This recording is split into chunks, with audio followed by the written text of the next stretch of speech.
இந்த ஜனவரி மாதம் முழுவதுமே நம்ம மதுரை அதன் சுற்றுவட்டார பகுதிகளில் இருக்கக்கூடிய ஸ்பெஷலான சட்னி வகைகள் தான் இந்த மாதம் முழுவதுமே பார்க்க போகிறோம். ஸோ அந்த வரிசையில் நம்ம ஃபஸ்ட்டு பார்க்கக்கூடிய சட்னி எதுன்னு கேட்டிங்க அப்படின்னா, மதுரை ஸ்பெஷல் தண்ணி சட்னி தாங்க. இந்த தண்ணி சட்னி வந்து இட்லி, தோசை, ஊத்தப்பம் இதுக்கு 3த்துக்குமே செம்ம பெஸ்ட் காம்போவாக இருக்கும். இந்த சட்னி எப்படி செய்யலாம் அதுதான் இன்றைக்கி பார்க்க போகிறோம். ஸோ அதுக்கு வந்து ஒரு மிக்ஸி ஜாரில் 1/4 கப் வந்து தேங்காய் துருவலும், 1 கப் அளவுக்கு பொட்டுக்கடலை. அதாவது 1:4 ரேஷியோல தேங்காவும், பொட்டுக்கடலையும் எடுத்துக்கோங்க.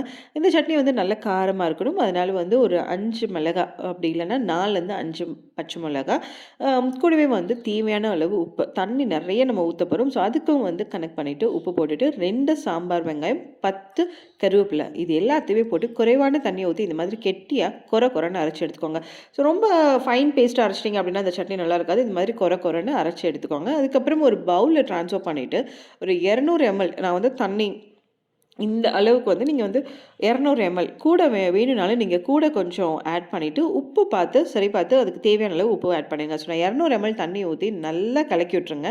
இதை கலக்கி விட்டுட்டு இதுக்கப்புறம் வந்து தான் அந்த சட்னியோட மெயின் டேஸ்ட் என்ஹான்சர் என்னென்னு பார்க்க போகிறோம். அது வேறு ஒன்றும் இல்லை, தாளிப்பு தான்.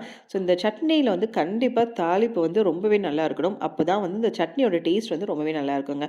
ஸோ அதுக்கு தாராளமாக எண்ணெய் ஊற்றி ஒரு 1½ ஸ்பூன் அளவுக்கு கடுகு போட்டு நல்லா கடுகு பொரியட்டும். எந்த அளவுக்கு கடுகு பொரிஞ்சு அந்த ஒரு ஸ்மெல் வருது பார்த்தீங்களா, அந்த ஸ்மெல் வந்து இந்த சட்னியோட சேர்ந்து செம்ம டேஸ்ட்டாக இருக்குங்க.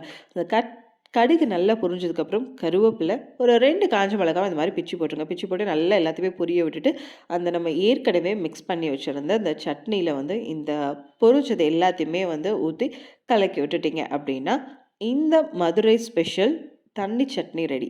ஸோ இந்த சட்னியை வந்து மறக்காமல் ட்ரை பண்ணி எப்படி இருந்தது சொல்லிட்டு கீழே கமெண்ட் பண்ணுங்கள். உங்கள் ஃப்ரெண்ட்ஸ் எல்லாருக்குமே ஷேர் பண்ணுங்கள். இப்போ தான் கெட்டி சட்னி சேனலை ஃபஸ்ட் டைம் பார்க்குறீங்க அப்படின்னா சப்ஸ்கிரைப் பண்ணி பக்கத்தில் இருக்க பெல் ஐக்கானை கிளிக் பண்ணுங்கள். இந்த மாதம் முழுவதுமே மதுரை ஸ்பெஷல் சட்னி சீரீஸ் வரப்போகுது. ஸோ ஒவ்வொரு வாரமும் மதுரை ஸ்பெஷலான சட்னி ரெசிபீஸை பார்த்து கண்டிப்பாக ட்ரை பண்ணுங்கள்.